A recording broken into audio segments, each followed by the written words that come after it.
오늘 하나님 주신 말씀은 사도행전 16장 1절부터 5절까지 우리 한 절씩 교독하겠습니다. 사도행전 16장입니다. 바울은 더베와 루스드라에도 갔다.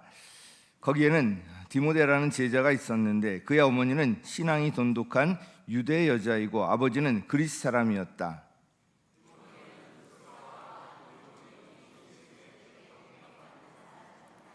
바울은 디모데가 자기와 함께 가기를 바랐다. 그래서 바울은 그 지방에 사는 유대 사람들을 생각해서 디모데를 데려다가 할례를 행하였다. 그것은 디모데의 아버지가 그리스 사람이라는 것을 그들이 모두 알고 있었기 때문이다.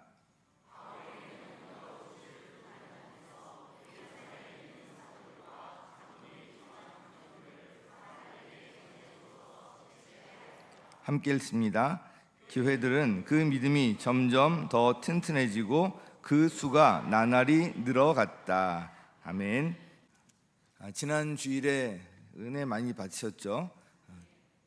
제목이 뭐였죠?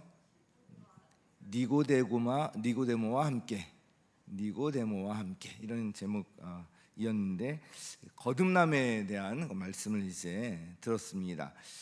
그래서 오늘도 그 시리즈를 좀 이어가겠다 싶어서 오늘은 디모데와 함께, 그래서 니고데모, 디모데, 또 발음도 비슷하죠. 이 디모데의 인생을 보면서 이 제자가 어떤 사람이어야 하는가, 이 제자도의 관점에서 한번 살펴보려고 합니다. 사도 바울이 디모데를 만난 것은 제2차 전도 여행 때였습니다. 바울은 신라와 함께 안디옥 교회를 출발하여서 자신의 고향인 다소를 거쳐서 1차 전도여행 때 방문했던 지금의 튀르키예, 터키 남부에 있는데요, 더베와 루스드라, 이제 여기를 가는데요, 그곳에서 디모데를 만나게 됩니다. 그래서 오늘 1절 말씀 보면 바울은 더베와 루스드라에도 갔다. 거기에는 디모데라는 제자가 있었는데, 바로 이제 거기서 디모데라는 제자를 만나요. 이미 이제 복음을 받아들였다는 것을 알 수가 있겠죠. 제자라고 하고 있으니까 아마도 제1차 전도 여행 때 이 복음을 받아들였던 것 같습니다. 그의 믿음은 바울이 제2차 전도 여행 팀에 합류해서 함께 가기를 바랐을 정도로 굉장히 좋았던 것을 알 수가 있는데요, 3절에 보면 바울은 디모데가 자기와 함께 가기를 바랐다 말씀하고 있습니다. 참 이 구절을 읽으면서 도전이 되었는데요, 우리 하나님께서 저를 보실 때 참 함께 어딘지 가기를 바라는 그 모습이 저에게 있는지 한번 돌아볼 기회를 가졌습니다. 그러면서 이 디모데를 더욱 주목하게 되었습니다. 디모데의 어떤 면이 이 바울로 하여금 자신의 전도팀에 이 디모데가 합류해 주기를 바라게 만들었을까, 이런 관점으로 본문을 묵상하면서 몇 가지 발견한 것들 같이 나누도록 하겠습니다. 예수님의 소원은 모든 민족, 모든 사람을 제자로 만드는 거예요. 예수님의 제자로 삼는 거예요. 오늘 본문을 묵상하면서 우리 교회도 디모데와 같은 제자가 많아지면 좋겠다. 저를 포함하여서 모든 성도들이 디모데와 같은 이런 제자가 되기를 목표로 삼으면 좋겠다, 이 소원을 갖게 되었습니다. 우리가 다 디모데와 같은 그런 제자가 될 수 없을지라도 적어도 디모데와 같은 제자가 되는 것을 목표로 삼고 노력할 수는 있겠다 생각이 듭니다. 그러다 보면 성령님께서 도와주셔서 우리 교회도 디모데와 같은 제자가 많이 세워지리라고 믿습니다. 감사하게도 우리 교회는 그렇게 세워져가는 우리 분들이 또 많이 계시다는 것이 굉장히 감사했습니다. 디모데와 관련해서 우리가 먼저 기억할 것이 있는데요, 이 제자의 조건으로서 출신 배경은 상관없다는 거예요. 우리 같이 한번 읽습니다. 시작. 출신 배경은 상관없다. 출신 배경은 상관없다는 거예요. 세상 사람들은 출신 배경을 굉장히 따집니다. 지연과 학연, 그리고 집안과 또 학력, 여러 가지를 따지는데요, 세상의 기준으로 볼 때 디모데는 출신 배경과 관련해서 약점이 있는 사람이었습니다. 우리 1절 말씀 함께 읽겠습니다. 시작.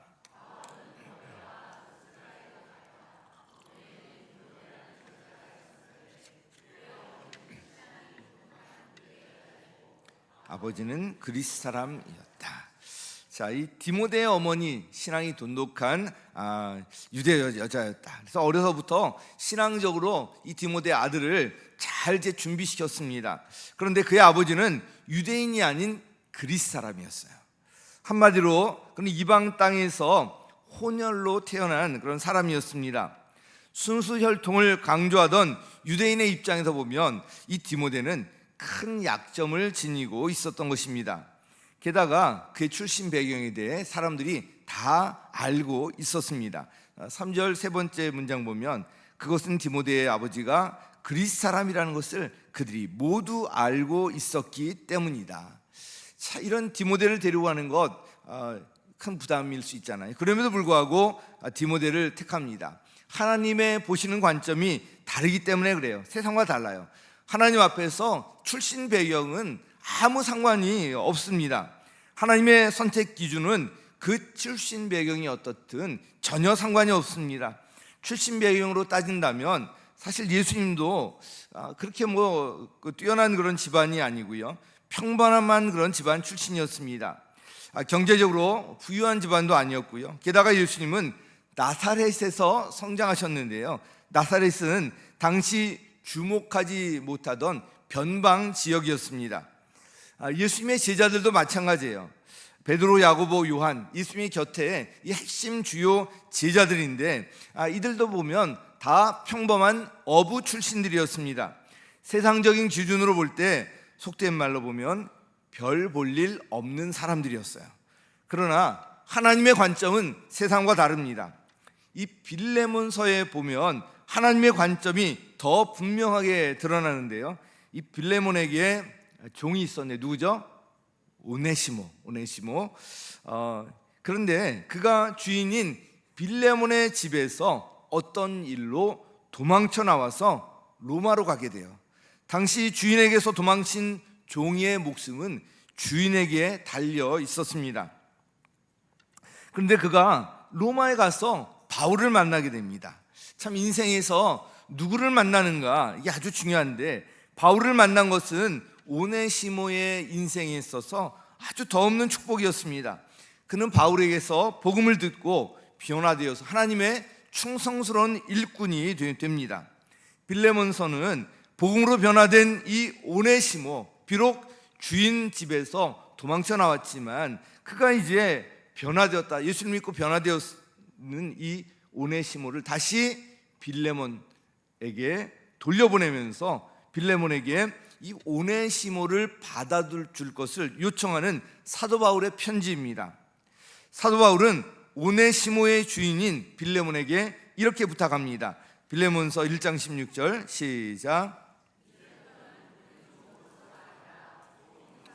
곧 사랑받는 형제로 그대 곁에 있을 것입니다. 특히 그가 나에게 그러하다면 그대에게는 육신으로나 주님 안에서나 더욱 그러하지 않겠습니까? 네. 사실 집에서 도망간 종 마음대로 주인이 할 수 있잖아요. 잡히기만 해봐 이랬을 텐데 이제 사도 바울이 이렇게 편지를 보내면서 이제부터는 종으로서가 아니라 사랑받는 형제로 그를 대해달라 이렇게 요청하고 있습니다. 오네시모가 변화되어서 하나님의 충성스러운 일꾼이 되었다는 것을 이제 알려주고요, 그에게 빌레몬에게 그렇게 요청하는 거예요. 오네시모의 출신 배경을 보면 그는 전혀 희망이 없는 그런 사람이었습니다. 그는 당시에 사람으로조차도 인정받지 못했던 종의 신분이었고요, 잡히면 주인에게 그냥 죽음에 처해질 수 있는 그런 상황이었습니다. 그런데 그가 사도 바울을 만나서 복음을 받아들이고 변화되어서 제자로서 쓰임을 받게 됩니다. 사도 바울은 오네시모를 언급할 때 종이라고 하지 아니하고요, 자신의 아들, 내 마음이다, 사랑받는 형제 이렇게 부르고 있습니다. 참 놀라운 일입니다. 사랑하는 성도 여러분, 하나님 앞에서 하나님의 일꾼, 제자가 되기 위해서 출신 배경은 전혀 상관이 없습니다. 할렐루야. 정말 감사하죠. 출신 배경으로 따져서 다 하나님이 사람을 뽑는다면 여기 있을 사람이 얼마나 있겠습니까? 자, 두 번째로 하나님 앞에 거짓 없는 믿음의 사람이 되기를 힘쓰라는 것입니다. 같이요. 시작. 하나님 앞에 거짓 없는 믿음의 사람이 되기를 힘쓰라. 자, 우리 신앙생활의 핵심이 뭐라 그랬죠? 신앙생활의 핵심, 그거는 관계예요. 관계. 위로는 하나님과의 관계, 그리고 옆으로는 이웃과의 관계. 이게 우리 신앙생활의 핵심이고요. 이걸 잘할 때 신앙생활 잘하고 신앙생활 성숙하게 잘한다고 하는데요, 디모데는 먼저 하나님과의 그 관계에 있어서 거짓 없는 믿음을 갖고 있었습니다. 그래서 1장 5절에 보면 나는 그대 속에 있는 거짓 없는 믿음을 기억합니다. 이 디모데를 향해서 거짓 없는 믿음을 기억한다 하고 있습니다. 이 거짓 없는 믿음이라는 말을 보면 뭔가 거짓된 믿음도 있다는 말이잖아요. 말씀을 있는 그대로 받아들이지 못하고 그냥 믿는 척하는 사람들이 의외로 많아요. 자신을 벌레만도 못한 죄인 이렇게 많이 고백하잖아요. 그런데 실제 삶 속에는 감사가 없어요. 다른 사람의 잘못을 조금도 참지를 못합니다. 십자가의 그 크신 사랑과 은혜를 이야기하면서도 늘 불평하며 살아요. 자신을 용서받은 죄인이라고 하면서도 다른 사람에 대해서는 죽을 때까지 용서할 수 없다고 합니다. 아무 자격 없는 자신을 하나님께서 받아주시고 자녀 삼아 주셨음에도 불구하고 자신과 좀 다른 사람들, 자신의 마음에 들지 않는 사람에 대해서는 절대로 받아들이지 않으려고 합니다. 이게 이제 거짓된 믿음에 대한 예라고 할 수가 있는데요, 하나님과의 관계에서 성경은 이렇게 말씀하고 있습니다. 신명기 6장 5절 함께 읽습니다. 시작.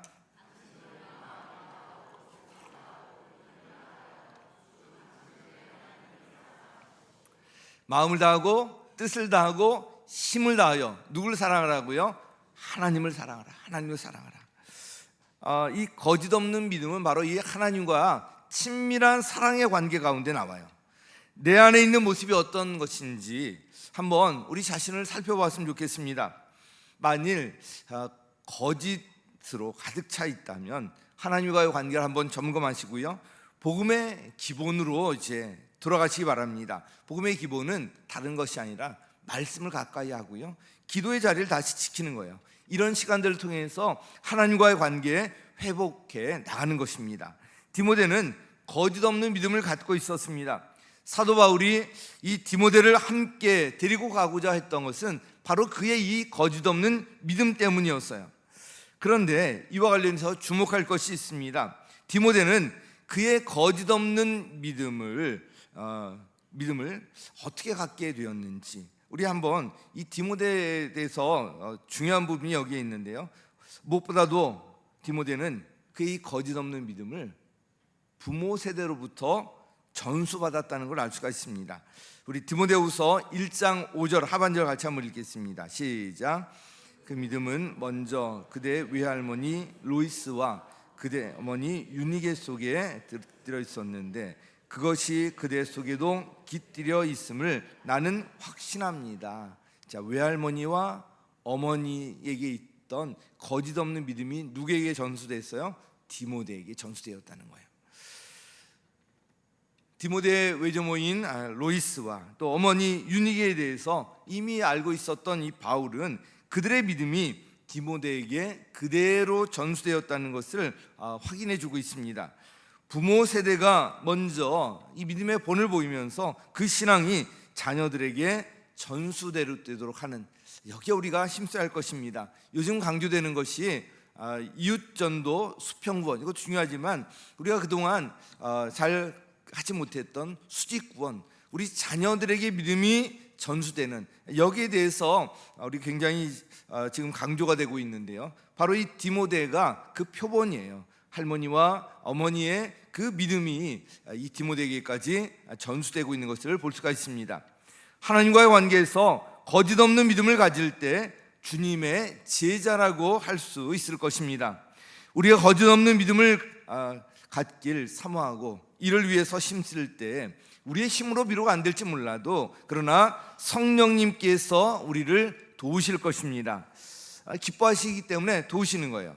자, 이제 하나님과의 이런 관계를 잘 할 뿐만 아니라 디모데는 다른 사람들과의 관계에도 힘썼습니다. 우리 같이 그러면 세 번째 읽습니다. 시작. 다른 사람들부터 호평받는 사람이 되기를 힘쓰라. 자, 하나님과의 관계, 이웃과의 관계, 이 두 가지가 같이 중요합니다. 디모데와 같은 제자가 되기 위해서는 이웃과 좋은 관계를 위해서 힘써야 하는데요. 디모데는 이웃과의 관계에서 어떤 사람이었을까? 바로 2절에 나와 있습니다. 같이 읽습니다. 시작. 이고니온에 있는 신도들에게 호평받는 사람이었다. 주변에 신도들에게 호평받는 사람이었어요. 예수님의 제자가 되기 위해서는 이웃과의 관계 역시 좋아야 하는데요. 디모데는 다른 사람들과 이 관계가 평판이 좋았습니다. 성품이 뒷받침되지 않고서는 이렇게 호평받기 어렵습니다. 다른 사람들과 관계함에 있어서 성품과 인격이 중요하다는 것을 알아야 합니다. 이렇게 생각하는 분들이 계실지 모르겠는데요. 나는 신앙생활 하나님만 잘 믿으면 되지, 하나님하고 관계만 좋으면 되지. 그런데 그렇지 않아요. 제가 생명의 삶 첫 시간에 강조하듯이 이웃과의 관계는 하나님과 관계와 다르지 않습니다. 똑같이 중요한 거예요. 지난번에 말씀드린 것처럼 주님의 관심은 우리가 서로 사랑하면서 이 사랑의 공동체를 이루는 것입니다. 특히 우리 교회 리더들에게 더 요청되는 것이 바로 이런 모습입니다. 디모데뿐만 아니라 성경에 나오는 칭찬받는 이 제자들의 모습에는 하나님과 관계뿐만 아니라 이웃과의 관계가 중요하게 언급되어 있습니다. 사도행전 11장 24절 같이 읽습니다. 시작. 바나바는 착한 사람이요 성령과 믿음이 충만한 사람이었다. 그래서 많은 사람이 주님께로 나왔다. 바나바가 어떤 사람이라고요? 착한 사람. 먼저 언급하는 것이 착한 사람이요, 성품이 좋고 인격이 훌륭한 사람이었다. 주님의 일을 위해서 물론 성령과 믿음이 충만한, 이게 꼭 필요한 것이죠. 그러나 함께 언급되어 있는 바로 이 착한 사람이라는 것, 이 성품에 대한 것, 강조되어 있다는 것을 먼저 언급이 막 돼 있잖아요. 우리가 이것을 주목할 필요가 있습니다. 그래서 착한 사람이요 성령과 믿음이 충만한 사람이었다. 그래서 많은 사람이 주님께로 돌아왔다. 결국 믿지 않는 사람들이 예수를 믿게 되고 영향을 받는 것은 믿는 사람들의 삶이라는 것을 다시 한번 확인할 수가 있습니다. 삶 속에서 믿는 사람의 그런 향기가 나와야 하고요, 말로만 전도한다고 되는 것이 아니라는 것을 알 수가 있습니다. 초대 예루살렘 교회 성도들도 마찬가지였어요. 사도행전 2장 47절 같이 읽습니다. 시작. 하나님을 찬양하였다. 그래서 그들은 모든 사람에게서 호감을 샀다. 주님께서는 구원받는 사람을 날마다 더하여 주셨다. 그들이 성전에 날마다 모이고 집집이 돌아가며 모여서 하나님을 찬양하고 떡을 떼고 이런 모습들을 보면서 그 모든 사람들에게 호감을 샀다는 거예요. 호감을 사니까 나도 한번 저 공동체에 참여하고 싶다, 이런 마음이 자연스럽게 일어나겠죠. 그래서 주님께서 구원받는 사람들을 날마다 더하여 주셨다고 말씀하고 있습니다. 결국 이 초대 예루살렘 교회 성도들은 세상 사람들에게도 선한 영향력을 주었고요, 그래서 구원받는 사람이 날마다 늘어났다. 이것이 바로 그들의 이 호감을 사고 호평을 사는 것과 연관되어 있다는 것을 알 수가 있습니다. 이와 관련해서 오늘 본문에서 한 가지 주목할 것이 있습니다. 바로 이웃과 관계에서 다른 사람에 대한 배려예요. 배려. 우리 3절 말씀 함께 읽습니다. 시작. 자기와 함께 가기를 바랐다. 그래서 바울은 그 지방에 사는 유대 사람들을 생각해서 디모데를 데려다가 할례를 행하였다. 그것은 디모데의 아버지가 그리스 사람이라는 것을 그들이 모두 알고 있었기 때문이다. 이 할례를 행하는 문제, 이거는 복음의 본질과 관련 없다. 더 이상 이방인들에게 이런 짐을 지워주지 말자. 이게 예루살렘 회의의 결론이었잖아요. 그럼에도 불구하고 사도 바울이 디모데에게 할례를 행한 그런 이유가 있습니다. 바로 디모데의 아버지가 이 그리스 사람이라는 것을 잘 아는 그 지방에 사는 유대인들을 생각해서 이 디모데가 이 복음의 전면에 나서서 사역을 하기 위해서 그들에 대한 배려와 그런 지혜가 여기에 담겨 있다는 것을 알 수가 있습니다. 한편 이 디모데의 입장에서 보더라도 성숙한 면모를 볼 수가 있습니다. 다 큰 성인이 되어서 이 할례를 받는다는 걸 얼마나 고통스럽겠습니까?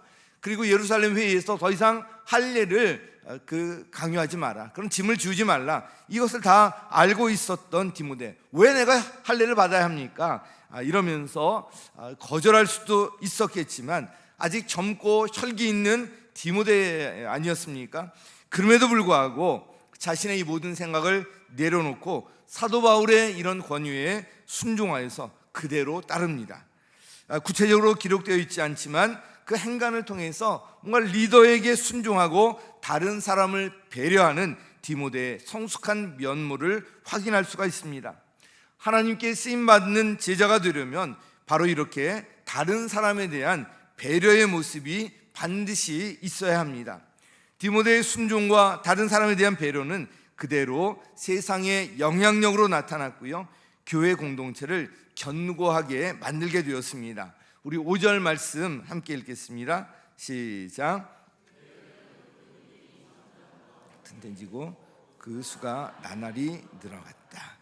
자, 이런 모습이 이 배려와 그 다른 사람들에 대한 긍휼의 마음, 이런 것들이 필요한데, 우리 세기업절 특별 새벽 기도에 나오신 분들은 우리 같이 인사를 했었죠. 뭐라고 인사했죠? 잘 봐드리겠습니다. 뭔가 좀 실수해도 용납해 줄 줄 알고요, 좀 부족해도 기다려 줄 줄 알고, 이런 모습들이 우리 가운데 있어야 한다는 말씀드렸잖아요. 옆에 계신 분과 한번 잘 봐드리겠습니다. 한번 사시죠.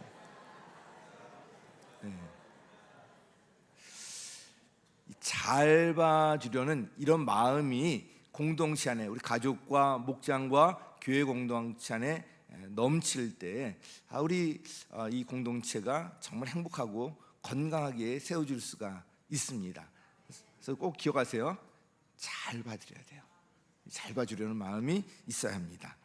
말씀 뵙겠습니다. 오늘 디모데와 함께라는 제목으로 디모데와 같은 제자가 되려면 어떻게 할지 관계를 중심으로 말씀드렸습니다. 첫 번째는 출신 배경은 상관없다는 거예요. 제자가 되는 데 있어서 출신 배경은 전혀 상관이 없습니다. 하나님의 관점은 세상의 관점과 다르다는 거예요. 둘째로 하나님과의 관계에서 거짓 없는 믿음의 사람이 되기를 힘쓰라는 걸 말씀드렸습니다. 디모데는 하나님 앞에서 거짓 없는 믿음의 사람이었습니다. 하나님 앞에서 디모데와 같이 거짓 없는 믿음을 가진 사람이 되기를 위해서 힘쓸 뿐만 아니라 우리 자녀들이 그런 믿음을 갖도록 또 힘써야 할 것입니다. 셋째로 다른 사람들로부터 호평받는 사람이 되기를 힘쓰는 것입니다. 이웃과의 관계예요. 디모데는 다른 사람들로부터 호평을 받는 사람이었어요. 하나님과의 관계에서 믿음이 충만할 뿐만 아니라 이웃과의 관계에서 성숙한 태도로 섬기고 배려하는 그런 사람이 될 수 있도록 힘써야 하는 것입니다. 그럴 때 구원의 통로로 또 귀하게 쓰임받고 정말 주님 안에서 행복한 그런 삶을 살아갈 수가 있습니다. 사랑하는 성도 여러분, 오늘 말씀을 기억하시고 모두 디모데와 같은 제자가 되를 힘쓰고요, 그런 제자가 우리 교회에 많아져서 주님께서 우리를 통해서 구원받는 사람들 날마다 더하여 주시는 그 교회로 우리 교회가 더욱 아름답게 세워지길, 그리고 그 가운데 우리 가정과 또 목장과 우리 또한 교회가 더욱 건강하게 세워질 수 있기를 예수님의 이름으로 간절히 축원합니다.